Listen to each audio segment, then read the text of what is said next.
नमस्कार, स्वागत है आपका और मैं हूं आपके साथ लता। बड़ी खबर आपको बता रहे जहां एक बार फिर से तालिबानी समर्थक असदुद्दीन ओवैसी बेनकाब हुए हैं, क्योंकि अब ओवैसी ने भारतीय महिलाओं की तुलना अफगानिस्तान से की है और मोदी सरकार पर हमला बोलते हुए अपनी तालिबानी सोच को दिखाते हुए कहा है कि भारत को अफगानिस्तान की महिलाओं की चिंता ज्यादा है, जबकि भारत में महिलाओं के हालात बद से बदतर हैं। जी हाँ, और अब इसको लेकर तालिबानी राग अलापने वाले असदुद्दीन ओवैसी को केंद्रीय मंत्री शोभा करंदलाजे ने भी आईना दिखाने का काम किया है और साफ तौर पर तालिबान का राग अलापने वाले ओवैसी को अफगानिस्तान चले जाने की नसीहत दी है। जी हाँ, एक बार फिर से भारत के लिए जहर उगलने वाले असदुद्दीन ओवैसी का तालिबानी प्रेम सामने आया है, जो लगातार 3 तलाक के मुद्दों पर मोदी सरकार के फैसले को लेकर सवाल खड़े करते हुए दिखाई पड़ रहे थे। आज वो भारत में महिलाओं की स्थिति को लेकर सवाल खड़े करते हुए दिखाई पड़ रहे हैं और भारतीय महिलाओं की तुलना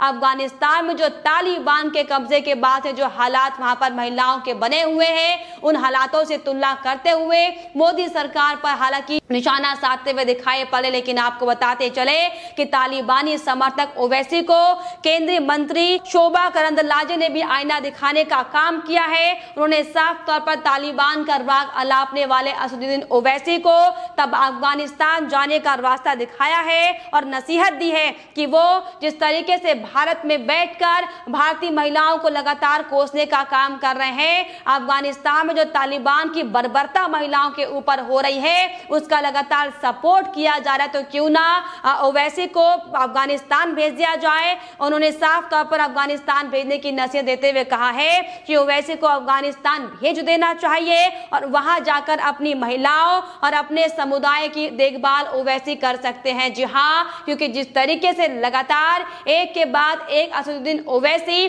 तालिबानी प्रेम दिखाते हुए दिखाई पड़ रहे हैं और अब जिस तरीके से भारतीय महिलाओं की तुलना अफगानिस्तान में जो हालात बने हुए उन हालातों से तुलना करते हुए वो दिखाई पड़े हैं और उन्होंने एक कार्यक्रम के दौरान शर्मनाक बयान देते हुए कहा है कि एक रिपोर्ट के अनुसार भारत में 9 में से 1 बच्चे की मृत्यु 5 वर्ष की आयु से पहले हो जाती है। यहाँ पर महिलाओं पर अत्याचार और अपराध होते हैं, लेकिन केंद्र सिर्फ और सिर्फ अफगानिस्तान की महिलाओं और बच्चियों को लेकर चिंतित है। जी हाँ, ये शर्मनाक बयान सिर्फ और सिर्फ लगातार जो तालिबान का कब्जा अफगानिस्तान में हुआ है और ऐसे हमारे देश में एक लंबी फौज खड़ी होती हुई दिखाई पड़ रही जो तालिबान का समर्थन करते हुए दिखाई पड़ रहे हैं और इसी फेरिस्ट में अब असदुद्दीन ओवैसी भी लगातार तालिबान का राग अलापते हुए दिखाई पड़ रहे हैं। अभी हालांकि पीएम नरेंद्र मोदी से केंद्र सरकार से ओवैसी ये वकालत करते हुए दिखाई पड़ रहे थे तालिबान की कि केंद्र सरकार को तालिबान से बातचीत करनी चाहिए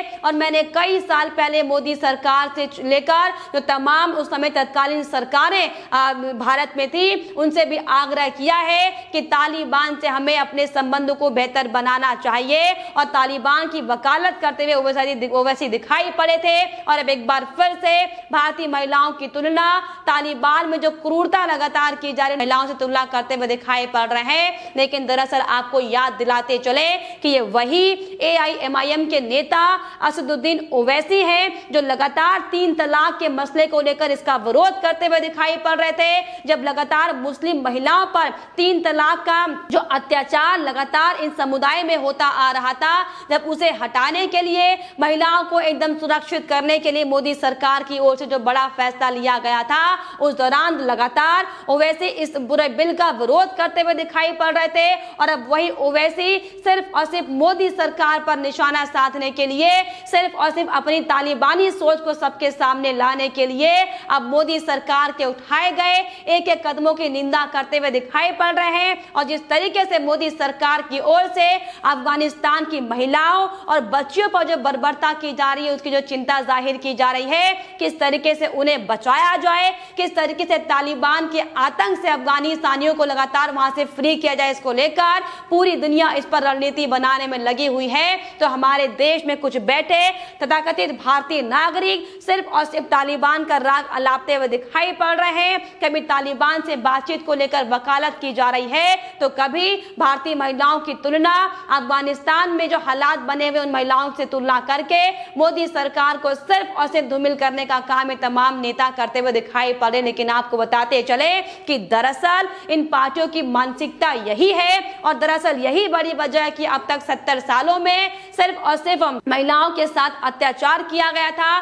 किस तरीके से महिलाओं को, बच्चों को नजरअंदाज करने का काम इन तमाम वामपंथी की सरकारों में किया गया था, लेकिन उनसे सवाल पूछने के बजाय लगातार असदुद्दीन ओवैसी तमाम अलग अलग रिपोर्ट्स का हवाला देते हुए दिखाई पड़ रहे हैं और मोदी सरकार पर हालांकि निशाना साधने की कोशिश कर रहे हैं, जिसको लेकर साफ तौर पर केंद्र सरकार की भी ओर से ओवैसी के इन नापाक मंसूबों को लेकर उन्हें करारा आईना दिखाने का काम किया है और उन्हें साफ तौर पर जिस तरीके से तालिबान की चिंता होती हुई दिखाई पड़ रही है, जिस तरीके से तालिबान को लेकर एक के बाद एक तालिबान प्रेम लगातार लोग दिखाते हुए पड़ रहे हैं, उनको लेकर हालांकि पहले से सोशल मीडिया पर देश की जनता उन्हें अफगानिस्तान जाने को न्योता दे चुकी है और अब ऐसे में केंद्रीय मंत्री की ओर से भी साफ तौर पर तालिबान का राग अलापने वालों को अफगानिस्तान जाने की नसीहत दी गई है। जी हां, क्योंकि जिस तरीके से लगातार पिछले कई दिनों से अफगानिस्तान में तालिबान का जो कहर बरपा हुआ है, जो तस्वीरें लगातार सामने दर्दनाक आ रही हैं, हम सब देख रहे हैं कि कैसे वहां पर महिलाओं के साथ अत्याचार किया जा रहा है, कैसे बीच बाजार में तालिबानी महिलाओं के साथ बदसलूकी करते हुए दिखाई पड़ रहे हैं, किस तरीके से बच्चों को मारा जा रहा है और किस तरीके से लोगों के घर घर में जाकर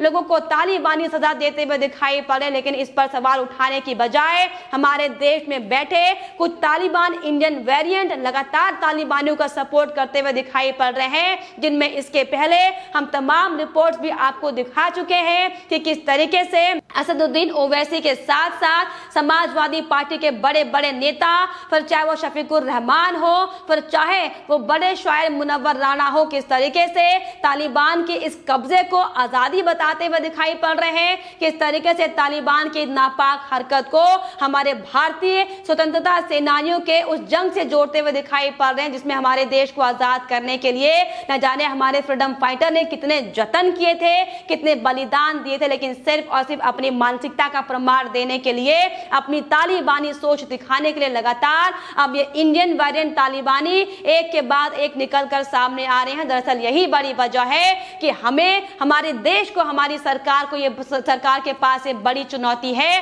कि हमें सबसे पहले इन इंडियन तालिबानी वेरिएंट से लड़ना होगा, जो लगातार हमारे देश को पिछले कई सालों से खोखला करने का काम कर रहे हैं, देश की संप्रभुता को खत्म करने का काम किया जा रहा है। जी हां, और अब जब पूरी दुनिया की नजर तालिबान पर टिकी हुई है, तालिबान के कुकर्मों को लेकर किस तरीके से इसको रोका जाए, कैसे तालिबानी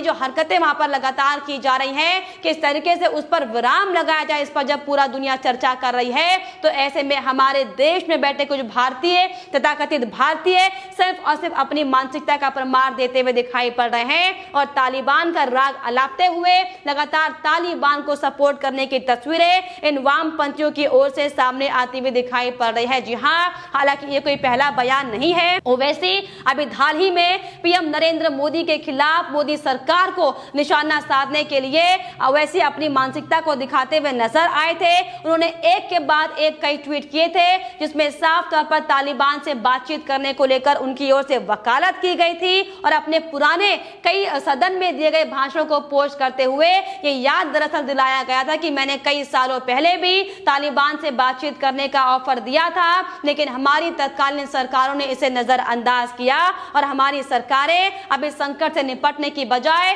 सिर्फ और सिर्फ राजनीति करती हुई दिखाई पड़ रही है। आरोप दरअसल ओवैसी के थे, लेकिन जिस तरीके से इस वर्तमान समय में जो मोदी सरकार को, किसी भी राष्ट्र की सरकार को जो बड़े बड़े निर्णय लेने चाहिए थे, वो बड़े बड़े फैसले मोदी सरकार की ओर से लिए जा रहे हैं। भारत सरकार लगातार तालिबान की गतिविधियों पर नजर बनाए हुए है और किस तरीके से अफगानिस्तान में जो कई हमारे भारतीय वहां पर फंसे हुए हैं, उनको लाने का काम लगातार किया जा रहा है। साफ तौर पर मोदी सरकार ये भी स्पष्ट कर चुकी है कि अगर अफगानी जनता भारत की ओर से किसी भी प्रकार की कोई मदद चाहती है, तो भारत सरकार हर संभव मदद मदद के लिए तैयार है। और ऐसे में भारत सरकार ही नहीं बल्कि अलग अलग राष्ट्र अफगानियों की हर संभव मदद करने को तैयार दिखाई पड़ रहा है। तालिबानी क्रूरता को लेकर लोग निंदा करते हुए दिखाई पड़ रहे हैं, लेकिन हमारे भारत में बैठे कुछ तथाकथित लोग तालिबान का समर्थन करते हुए दिखाई पड़ रहे हैं। जहां पर तालिबान की निंदा करनी चाहिए, तालिबान के तालिबानी सजा पर करतूत पर सवाल उठाने चाहिए, तो उसको लगातार समर्थन देने का काम किया जा रहा है। और यही बड़ी वजह है कि लगातार बड़े बड़े नेताओं से लेकर देश की जनता अब सोशल मीडिया पर अपना गुस्सा जाहिर करती हुई दिखाई पड़ रही है। और ऐसे भारत में बैठे तालिबानी सोच के लोगों को लगातार अफगानिस्तान जाने का न्योता दे रही है, क्योंकि जिस तरीके से जो माहौल तालिबान ने बनाया हुआ है और जिस तरीके से हमारे भारत में बैठे सिर्फ और सिर्फ तालिबान का गुण गाते हुए हमारे देश की सरकारों को, हमारे देश के तंत्र को जो गालियां देने का काम कर रहे हैं, उन्हें वाकई तालिबान जाकर जाना देखना चाहिए, अफगानिस्तान जाकर ये देखना चाहिए कि आखिर तालिबान ने किस तरीके से बर्बरता की है। और जिस तरीके से अब तक जो बयानबाजी अगर वो दे रहे हैं, अगर वाकई अफगानिस्तान जाएंगे तो स्थिति उनको समझ में आएगी कि कैसे तालिबानियों ने महिलाओं के साथ वहां पर क्रूरता की है, किस तरीके से लोगों को मारा जा रहा है, किस तरीके से बीच सड़क में लोगों की हत्याएं की जा रही है। लेकिन इन सब पर ध्यान देने की बजाय हमारे देश में तथाकथित नेता, तथाकथित बॉलीवुड गैंग के मेंबर सिर्फ और सिर्फ तालिबानियों का समर्थन करते हुए दिखाई पड़ रहे हैं, जिसको लेकर साफ तौर पर केंद्र सरकार की ओर से भी अब आईना दिखाने का काम इन लोगों को किया गया है। और साफ तौर पर तालिबान का राग अलापने वाले लोगों को अफगानिस्तान जाने की नसीहत साफ तौर पर दी गई है। लेकिन फिलहाल इस पर आपकी क्या राय है, हमें कमेंट बॉक्स में जरूर लिखिएगा। साथ ही साथ हमारे चैनल को सब्सक्राइब करना भी ना भूलें।